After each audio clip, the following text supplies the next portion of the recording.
MS투데이 시청자 여러분 안녕하십니까? 오늘은 사람이 죽으면서 남기는 말, 유언에 대해서 알아보겠습니다. 민법 1060조에 의하면 유언행위의 요식성이라 해서 유언행위는 요식을 갖춰야 된다. 어떠한 특정한 형식을 갖춰야 되고 그 형식은 민법에서 의한 5가지에만 의한다라고 되어 있습니다. 먼저 첫 번째, 자필 증서에 의한 유언이 가능합니다. 유언자가 그 손수 자필로 유언에 대한 전문을 쓰고 연, 월일 언제 썼는지 쓰고 본인의 주소도 쓰고 성명을 쓰고 날인을 해서 하면 그 유언은 효력이 있다고 할 수가 있습니다. 두 번째는 녹음에 의한 유언이 가능합니다.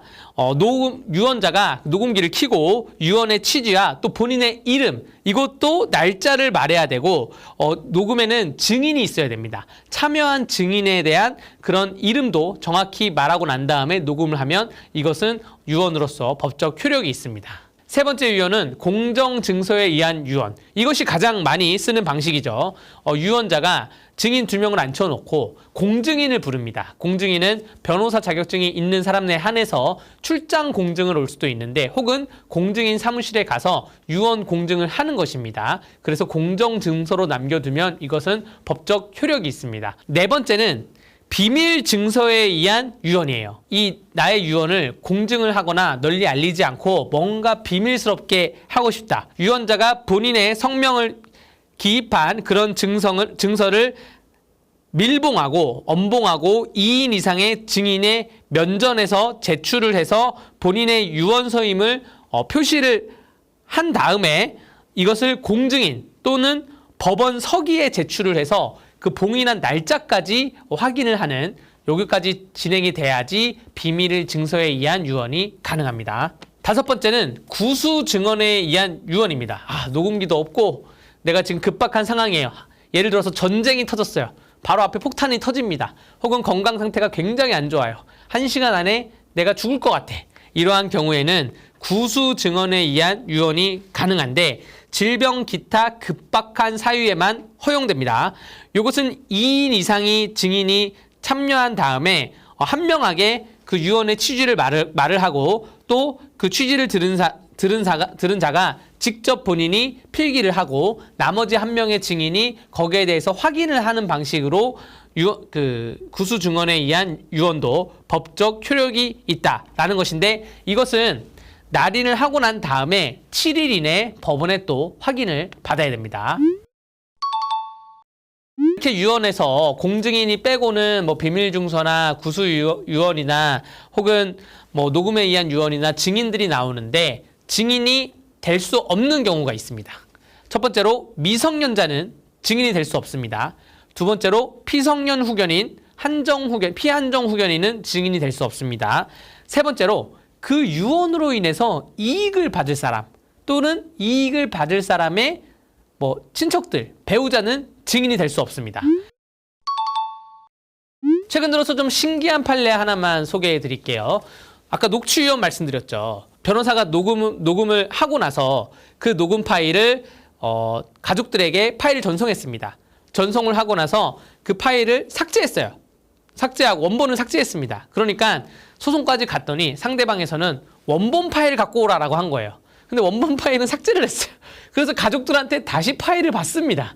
그래서 그 파일을 법원에 제출했더니 요즘에는 뭐 해시태그 값이나 혹은 파일을 최종적으로 저장했던 시간이 나오거든요. 이 고인이 임종을 하면서 유언을 했던 그 시간과 파일을 다시 받아서 저장한 시간이 너무나 차이가 있는 거예요. 한 3년 정도 차이가 있었습니다. 그래서 이거는 녹음 파일의 동일성 원칙이 훼손돼가지고 유언이 인정될 수 없다라고 상대방이 주장을 했지만 이 사본도 원본과 유사하다고 동일성을 인정을 했습니다. 이것이 크게 별다른 조건이 없는 이상은 유언 집행자인 변호사가 이 원본 파일을 삭제했다 하더라도 그 원본을 사본으로 교부를 했고 그것이 동일성을 이 변호사가 인정을 한다면 그 자체로 녹취 유언이 효과가 있다라고 판단했습니다. 자식을 다 키웠어요. 자식이 내 법정 자식이 5명이 등록돼 있습니다. 나중에 알았어. 죽기 전에. 1명은 알고 보니까 내 친자식이 아닌 거예요. 그래서 얘한테는 내 재산을 주기가 싫어요. 혹은 유언으로 다른 말을 남기고 싶어요. 그럴 경우에는 민법 제850조 유언에 의한 친생 부인이라는 조항이 있습니다. 유언을 남기면서 걔는 내 친자식이 아니니 걔는 빼라 라고 남길 수가 있어요. 그러면 변호사가 그걸 받아가지고 법적인 절차를 거칩니다. 유전자 감식을 거쳐가지고 친생 부인의 소를 제기를 한 다음에 이 고인께서 소송을 제기하라고 하셨습니다라고 해서 대리해서 제기를 해서 이분은 상속분에서 이제 빠지게 되는 것이죠. 반대로 다른 곳에 살고 있는 알고 보니까 내 자식이다. 알게 됐어요. 민법 859조에 인지의 효력 발생이라고 해서 인지는 유언으로도 할 수 있다라고 되어 있고 유언 집행자가 이를 신고하여야 한다라고 되어 있습니다. 그러니까 돌아가시면서 유언을 하면서 그 옆집에 있는 가는 내 아들이다.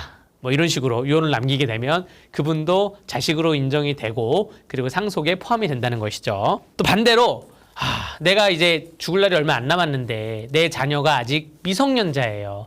그리고 다른 친권자는 없고 유언에 의한 미성년 후견인의 지정을 할 수가 있습니다. 민법 931조고요.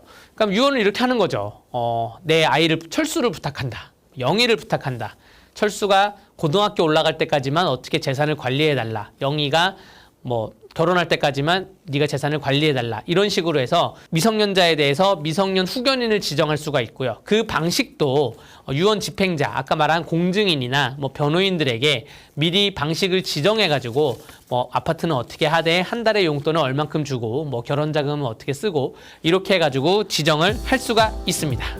네, MS투데이 시청자 여러분, 오늘 유언에 대해서 알아봤습니다. 유언은 누구나 다 할 수 있습니다. 시간이 남으시면 본인의 삶을 되돌아보시고 유언을 한번 정리해보는 것도 좋은 시간이 되실 거라 생각이 됩니다. 우리는 다음 기회에 만나요.